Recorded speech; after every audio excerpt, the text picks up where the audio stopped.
Guys, I am very excited. Today, I finally get to unbox my very first Elgato Stream Deck. And this is the Stream Deck Plus.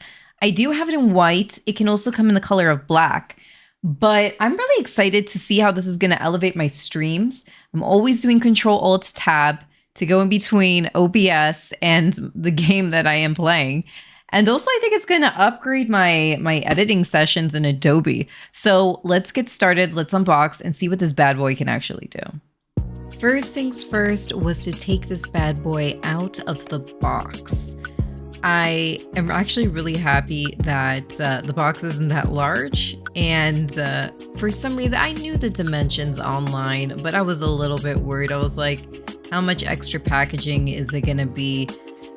Okay, so first and foremost, the setup for the Stream Deck Plus is not horrible.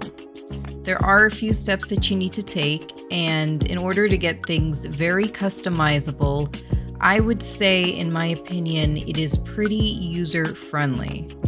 I'll show that later inside the video.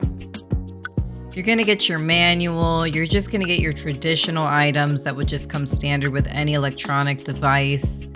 Upon opening it, you're just going to take off that beautiful black fabric, and voila, there is the Stream Deck Plus.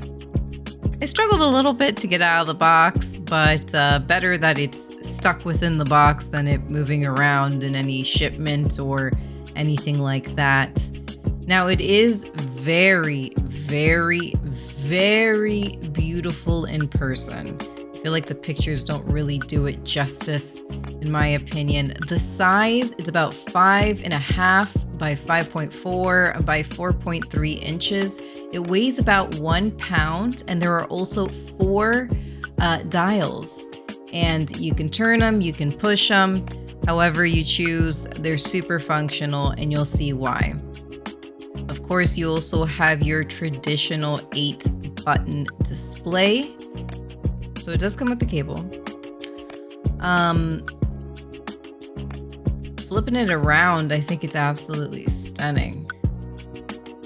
Now, in order to set this up, it's going to be very easy. You're just going to make your way to the Elgato website, and you're pretty much, I just wanted to have a standard page where we start everything off right.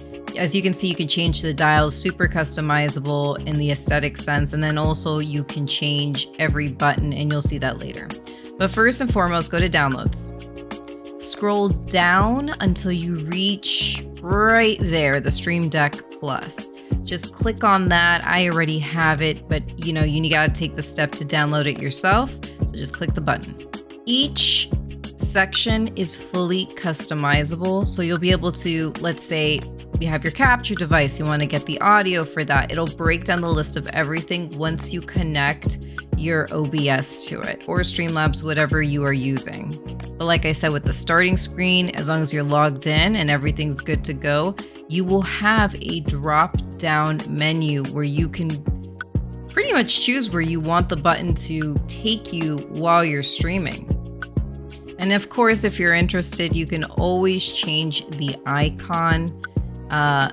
That is also customizable. I know a lot of people put the LCD screen as an image in as a backdrop and all of that, in the background. But I felt for myself, because I'm playing video games so much, I just can't handle looking at any more things on the side. But it's up to you. You could do whatever you want, whatever you see fit. And that's what makes this very special. You can change it however way you want. The important thing is, though, you connect everything together, your account with Elgato, and you'll see how simple it is. So take your time, view the right-hand side, and really become accustomed to the layout within the Stream Deck Plus software. Thank you guys so much for watching. I hope to catch you guys on the next video. Bye for now.